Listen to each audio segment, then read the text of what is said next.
En el año 2007, una noticia sacudió los cimientos de la Casa Real Española de una forma que nadie había anticipado.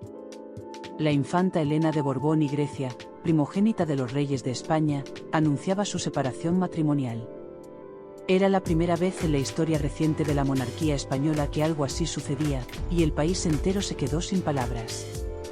Pero lo que realmente ocurrió detrás de esos muros de palacio, las conversaciones que nunca trascendieron, y sobre todo, el precio emocional que Elena tuvo que pagar, eso es algo que muy pocos conocen. Hoy vas a descubrir las verdaderas razones que llevaron a Elena a tomar la decisión más difícil de su vida, alejándose del cuento de hadas que todos creían ver. Y al final de este vídeo, te revelaré las palabras exactas que Elena pronunció en privado sobre su matrimonio, palabras que nunca fueron publicadas y que cambian completamente la forma en que entendemos su historia. Porque esto no es solo la crónica de un divorcio real, es la historia de una mujer que eligió su dignidad por encima del protocolo. Elena María Isabel Dominica de Silos de Borbón y Grecia nació el 20 de diciembre de 1963 en Madrid, en pleno régimen franquista. Era la primera hija del entonces príncipe Juan Carlos y la princesa Sofía, y su llegada representaba la continuidad de una monarquía que aún no había sido restaurada. Llegó al mundo en un país cerrado, conservador, donde la figura femenina en la realeza tenía un papel muy definido: discreción, elegancia y obediencia. Creció entre los muros del Palacio de la Zarzuela, rodeada de protocolos y responsabilidades que pesaban más que cualquier juguete de su infancia. Desde muy pequeña, Elena supo que su vida no sería como la de otras niñas. Mientras sus compañeras del colegio soñaban con ser lo que quisieran, ella ya tenía su camino trazado. Educada en el Colegio Santa María del Camino, junto a su hermana Cristina, Elena era descrita por sus maestras como una niña seria, responsable, tal vez demasiado madura para su edad. Tenía esa mirada profunda, ese gesto contenido que solo desarrollan quienes aprenden desde la cuna que todo lo que hacen será observado, juzgado, interpretado. Su padre se convirtió en rey cuando Elena tenía apenas 11 años. De la noche a la mañana, dejó de ser simplemente la hija del príncipe para convertirse en infanta de España, con todos los deberes que eso conllevaba. España entraba en democracia, y la familia real debía ser el símbolo de la nueva era.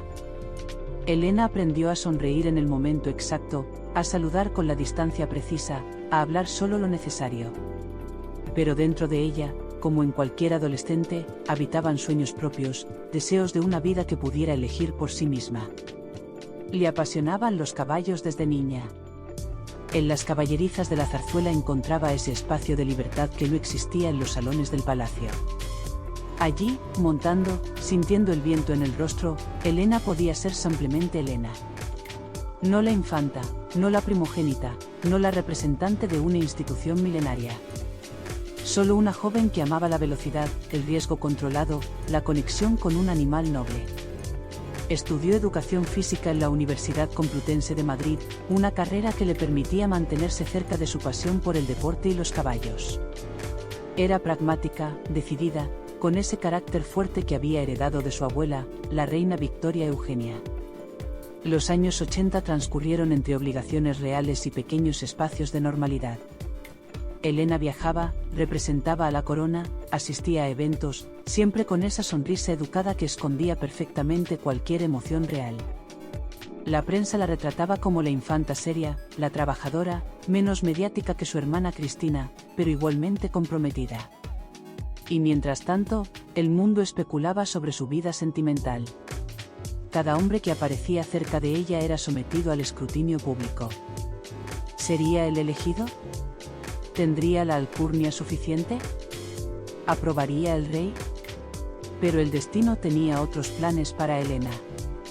Planes que incluirían un amor que parecía perfecto, una boda de ensueño, y después vendría todo lo que nadie imaginaba. Porque la vida de Elena de Borbón estaba a punto de demostrar que ni siquiera la sangre azul te protege del dolor más humano de todos, el desamor. Porque la vida de Elena de Borbón estaba a punto de demostrar que ni siquiera la sangre azul te protege del dolor más humano de todos, el desamor. Y todo comenzó de la forma más inesperada, en el lugar menos pensado. Era 1991 cuando Jaime de Marichalar y Sáenz de Tejada entró definitivamente en la vida de Elena. se conocían desde años atrás, habían coincidido en círculos sociales, en esos eventos donde la aristocracia española se mezclaba con naturalidad. Jaime era un hombre de familia noble, educado, con ese porte distinguido que la realeza española valoraba. Trabajaba en el mundo financiero, tenía buenos modales, conocía el protocolo. Y sobre todo, parecía genuinamente interesado en Elena, no en la infanta, sino en la mujer detrás del título. La relación se desarrolló con discreción, como todo en la vida de Elena. Nada de escándalos, nada de portadas sensacionalistas. Comidas familiares, paseos, conversaciones largas. Jaime la hacía reír, algo que pocas personas lograban traspasar la coraza de seriedad que Elena había construido durante años. Él compartía su pasión por los caballos, entendía ese mundo ecuestre que para Elena era sagrado. Las tardes en el club de polo, las conversaciones sobre equitación, los proyectos relacionados con el deporte que ambos amaban. La familia real observaba con aprobación. Jaime cumplía todos los requisitos: linaje aristocrático, educación impecable, discreción absoluta. No era príncipe, cierto, pero en la España democrática de los 90, eso ya no era un impedimento insalvable. Los reyes veían en él a un hombre responsable, capaz de entender las exigencias de la vida junto a una infanta. La reina Sofía, especialmente, parecía apreciar la estabilidad que Jaime representaba. El 18 de marzo de 1995, España entera se paralizó ante las imágenes de una boda real como no se veía desde hacía décadas. La Catedral de Sevilla, engalanada como nunca, recibía a más de 1000 invitados. Casas reales de toda Europa, aristócratas, políticos, figuras públicas. Elena apareció radiante, con un vestido de Manuel Pertegaz que pesaba más de 30 kilos, con una cola de 4,5 metros bordada con hilos de oro. El velo de tul, sujeto por la tiara prusiana de brillantes que había pertenecido a su bisabuela Victoria Eugenia, caía como una cascada de luz.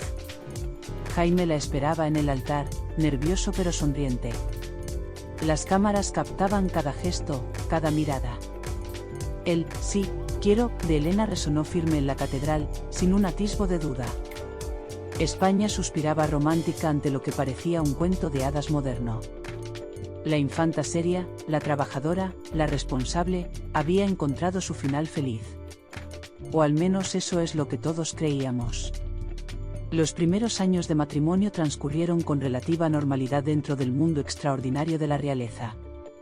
Nacieron sus 2 hijos, Felipe en 1998 y Victoria Federica en 2000. Elena se volcó en la maternidad con la misma dedicación que ponía en todo. Aprendió a equilibrar las obligaciones reales con la crianza, algo que pocas personas entendían la complejidad que suponía. Porque criar a los hijos cuando cada movimiento es fotografiado, cuando cada decisión educativa será comentada, cuando la privacidad es un lujo inexistente, eso requiere una fortaleza especial. Jaime, por su parte, se adaptó al papel de consorte real.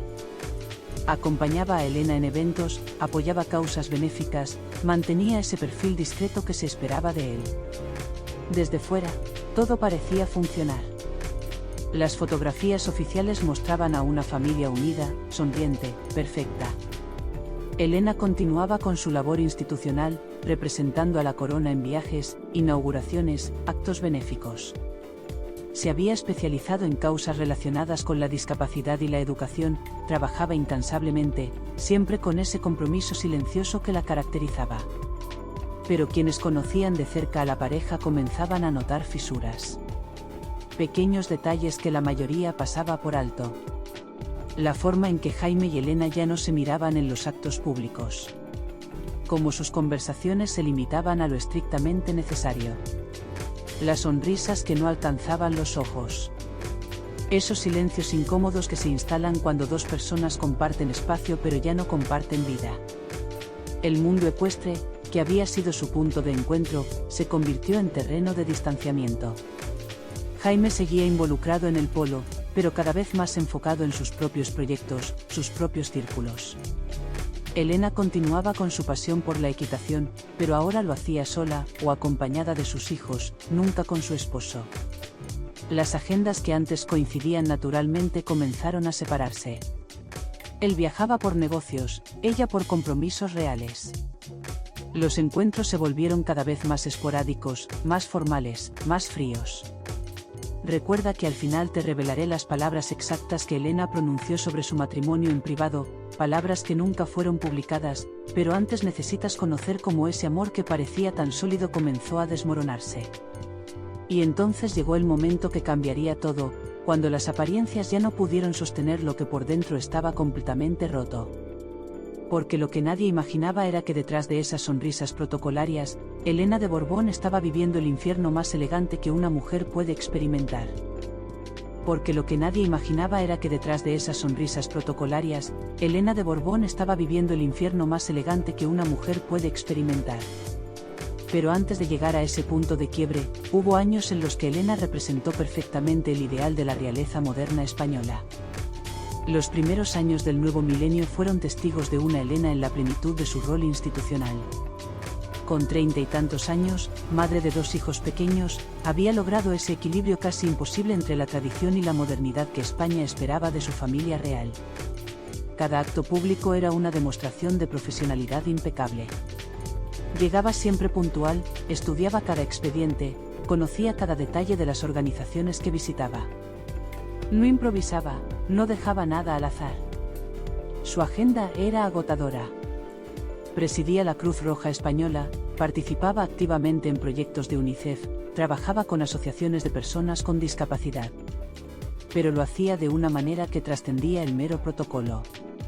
Las personas que la conocieron en esos años recuerdan a una mujer genuinamente interesada, capaz de recordar nombres, de hacer seguimiento a casos particulares, de involucrarse más allá de lo que las cámaras captaban. La infanta Elena nunca llegaba solo a sacarse una foto, contaba una trabajadora social que colaboró con ella durante años. Llegaba con preguntas concretas, quería entender los problemas, buscaba soluciones reales. En los actos ecuestres era donde Elena brillaba con luz propia. El mundo del caballo la había visto crecer, y ella se había convertido en una figura respetada internacionalmente. Competía en concursos de salto, no como una aficionada aristocrática sino como una deportista seria. Se levantaba al alba para entrenar, estudiaba técnicas, trabajaba codo a codo con sus entrenadores. Cuando ganaba, lo celebraba con discreción. Cuando perdía, analizaba sus errores con esa autocrítica implacable que solo tienen los verdaderos competidores. Las imágenes de aquellos años la muestran elegante, siempre impecable. Ese estilo sobrio pero sofisticado que se convirtió en su sello personal. Nunca a la moda pero nunca pasada, siempre apropiada, siempre correcta. Los trajes sastre en tonos neutros, los vestidos de líneas clásicas, los complementos discretos. Elena no buscaba destacar por su apariencia sino por su trabajo, y eso era algo que muchos valoraban en una época donde otras figuras públicas parecían más preocupadas por las portadas que por el fondo.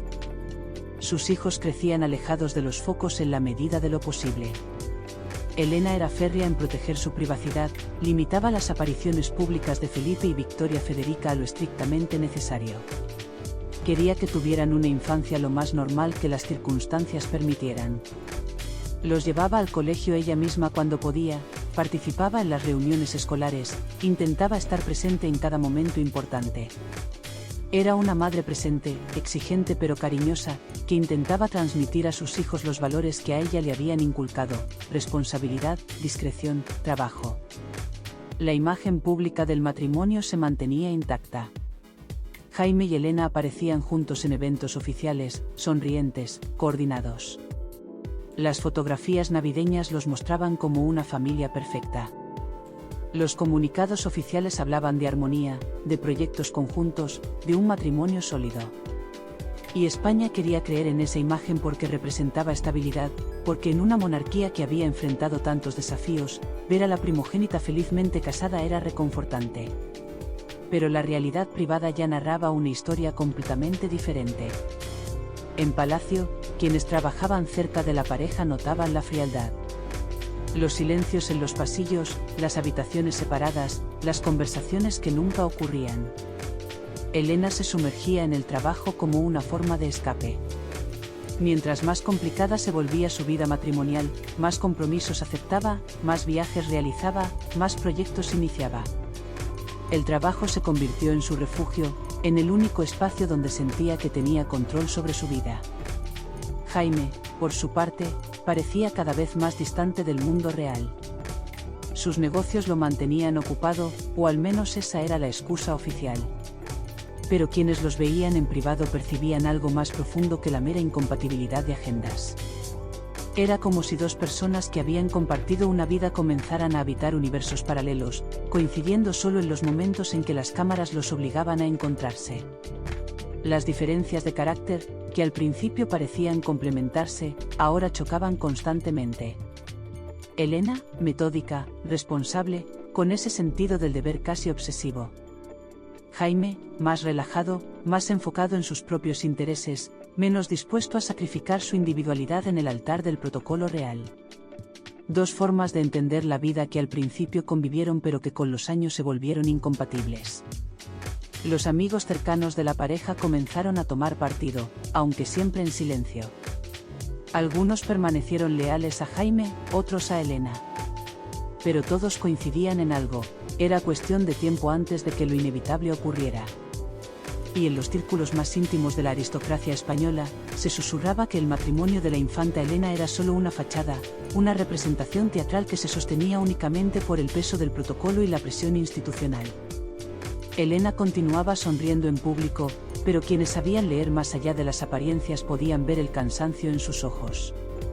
Esa mirada que ya no brillaba, ese gesto contenido que escondía años de decepciones acumuladas. Estaba atrapada entre su deber como infanta y su derecho como mujer a buscar la felicidad. Y España, ajena a todo esto, seguía viendo solo la superficie perfecta de una vida real que por dentro estaba completamente resquebrajada. Pero detrás de toda esa gloria, algo comenzaba a resquebrajarse de forma irreparable. Sin embargo, en el momento más alto de su imagen pública, todo estaba a punto de cambiar de una manera que nadie, ni siquiera la propia Elena, podía anticipar completamente. Porque nadie imaginaba que la infanta más fuerte de la Casa Real Española estaba a punto de tomar la decisión más valiente y más dolorosa de toda su vida. Porque nadie imaginaba que la infanta más fuerte de la Casa Real Española estaba a punto de tomar la decisión más valiente y más dolorosa de toda su vida. Y esa decisión llegó en noviembre de 2007, cuando un escueto comunicado de la Casa Real anunció lo impensable. Era el 13 de noviembre cuando las pantallas de televisión interrumpieron su programación habitual. El comunicado era breve, frío, redactado con esa precisión quirúrgica que caracteriza a las instituciones que intentan minimizar el escándalo. Sus Altezas Reales los Duques de Lugo han decidido interrumpir su convivencia matrimonial. Interrumpir. No terminar, no separarse definitivamente. Interrumpir. Como si fuera algo temporal, reversible, un simple paréntesis. Pero todos sabíamos que era el final. España se quedó paralizada.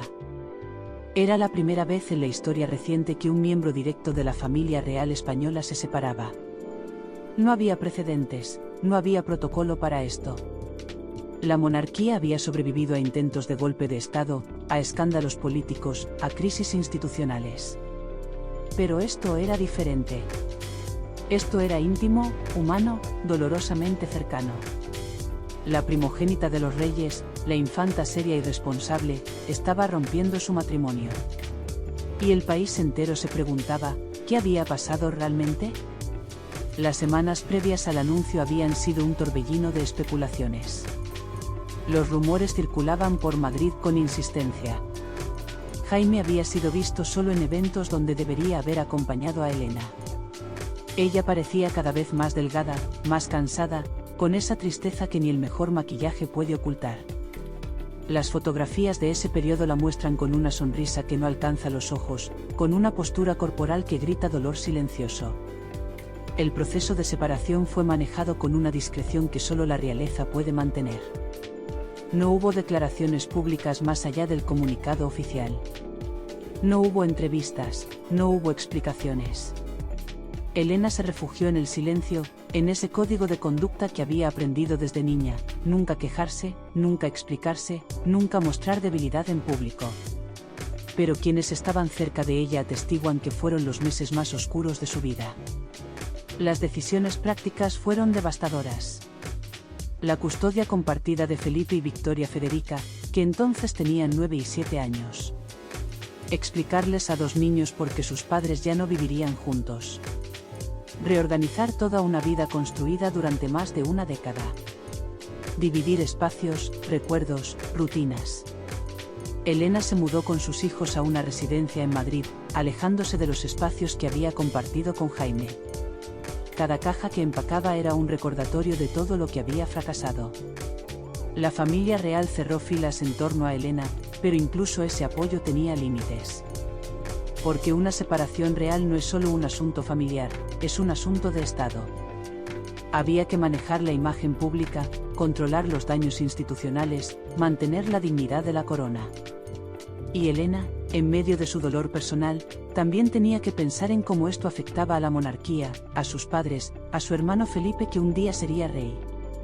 La prensa fue implacable en su especulación, aunque respetuosa en la forma.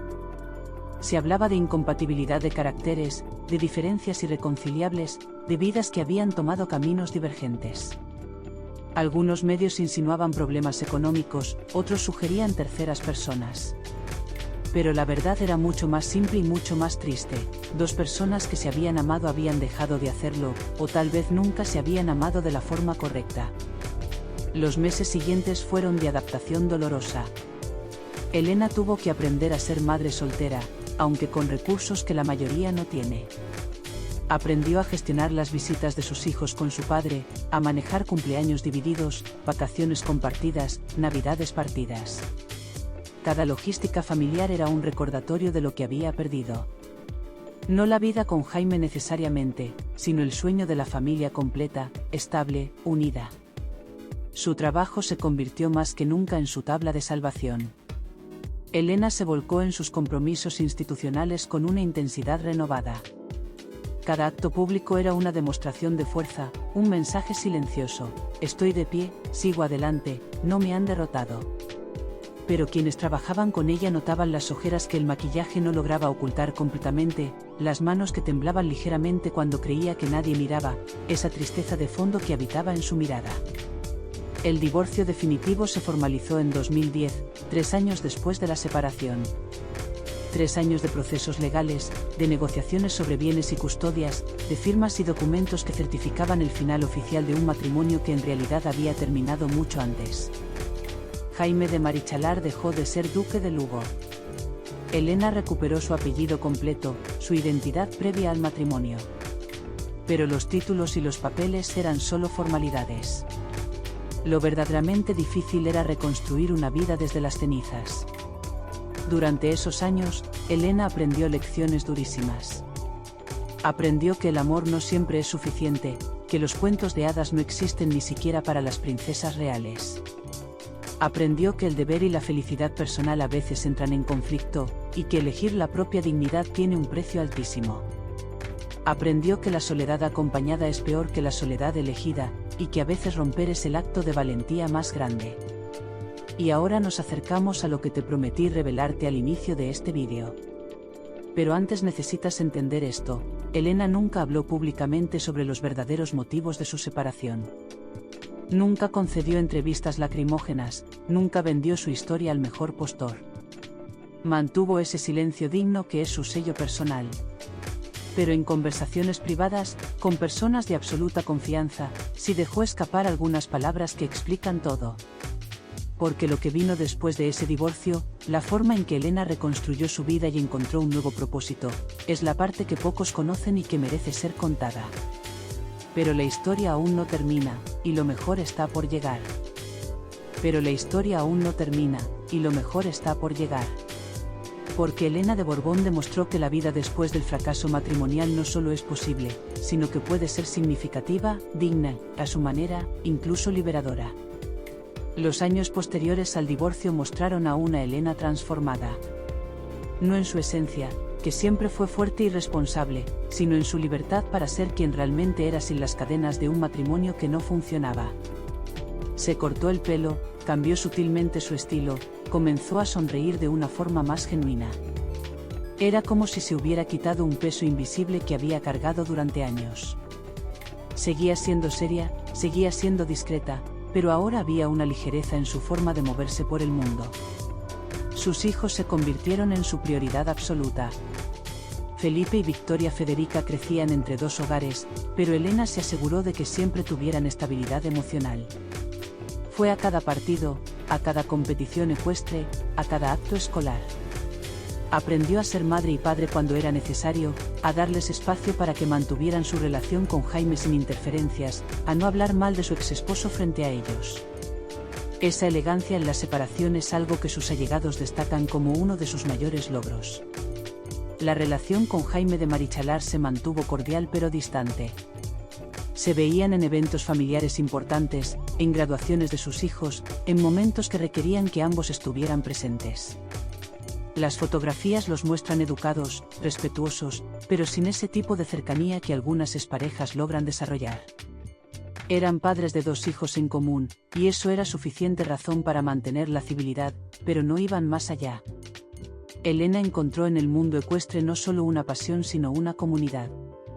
Competía regularmente, viajaba a eventos internacionales, se rodeaba de personas que la valoraban por su habilidad con los caballos y no por su título. En ese ambiente era simplemente Elena, una amazona experimentada, una competidora respetada. Allí podía olvidarse por momentos del peso de ser infanta, del escrutinio constante, de las expectativas perpetuas. Su labor institucional se intensificó de formas inesperadas.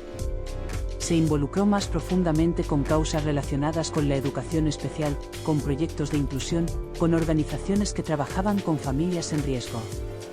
Y lo hacía con ese conocimiento que solo da la experiencia personal del dolor. Sabía lo que era luchar con algo difícil en privado mientras mantienes la compostura en público. Esa empatía genuina la convirtió en una figura cada vez más respetada en el ámbito del tercer sector. La percepción pública de Elena cambió con los años. De ser vista como la infanta seria y algo distante, pasó a ser reconocida como una mujer valiente que había tomado decisiones difíciles. Su divorcio, que inicialmente fue un escándalo, se convirtió con el tiempo en un ejemplo de dignidad. Demostró que incluso dentro de la rigidez del protocolo real, había espacio para la autenticidad, para elegir la propia felicidad, para decir que algo no funciona y actuar en consecuencia. Y ahora llegamos a lo que te prometí al inicio de este vídeo. En 2015, durante una cena privada con amigos cercanos que nunca debió trascender pero que una fuente cercana reveló años después, Elena pronunció unas palabras que resumen perfectamente su experiencia. Alguien le preguntó si se arrepentía de haberse divorciado, si a veces pensaba en cómo habría sido mantener el matrimonio por las apariencias, como se esperaba que hiciera. Elena tomó aire, miró su copa de vino, y respondió con esa honestidad brutal que solo se permite en privado: me arrepiento de muchas cosas, pero no de haberme divorciado. Me arrepiento de haber tardado tanto en hacerlo. Me arrepiento de los años que perdí tratando de salvar algo que nunca estuvo realmente vivo. Me arrepiento de haber puesto las expectativas de otros por encima de mi propia paz. Pero divorciarme fue el primer acto de valentía real de mi vida. No el único, pero sí el primero que fue solo mío, sin consultar protocolos ni pensar en titulares. Y si tuviera que volver a elegir, lo haría 1000 veces más temprano. Esas palabras nunca fueron publicadas oficialmente, nunca aparecieron en ninguna revista del corazón, nunca fueron confirmadas por Palacio. Pero quienes estaban allí aseguran que son exactamente lo que Elena dijo, palabra por palabra. Y cambian completamente la narrativa de su historia. No es la historia de una princesa que fracasó en su matrimonio. Es la historia de una mujer que eligió su dignidad por encima de la imagen, su paz mental por encima de las apariencias, su futuro por encima de un pasado que no funcionaba. El legado de Elena de Borbón trasciende su divorcio. Abrió un camino en la monarquía española para que ser real no signifique renunciar a ser humano. Demostró que el protocolo puede flexibilizarse sin romperse, que la tradición puede coexistir con la autenticidad. Sus hijos han crecido viendo a una madre fuerte, independiente, que no se victimizó sino que reconstruyó. Esa es una lección más valiosa que cualquier título nobiliario. Hoy, Elena de Borbón es una mujer de 62 años que ha encontrado su lugar en el mundo. No es la reina que pudo haber sido si las leyes de sucesión hubieran sido diferentes. No es la esposa perfecta del cuento de hadas que todos esperaban. Es algo mucho más valioso, es una mujer que conoce su propio valor, que ha sobrevivido a la pérdida pública del amor, que ha criado 2 hijos maravillosos, que continúa sirviendo a su país con dignidad, y que sobre todo, ha aprendido que la verdadera nobleza no está en los títulos sino en cómo enfrentas los momentos más difíciles de tu vida. La historia de Elena nos enseña que el fracaso de un matrimonio no es el fracaso de una vida. Nos enseña que elegir la propia felicidad no es egoísmo sino supervivencia. Nos enseña que incluso las personas que nacen en palacios enfrentan los mismos dolores humanos que todos, y que la verdadera valentía no está en mantener las apariencias sino en tener el coraje de cambiarlas cuando es necesario.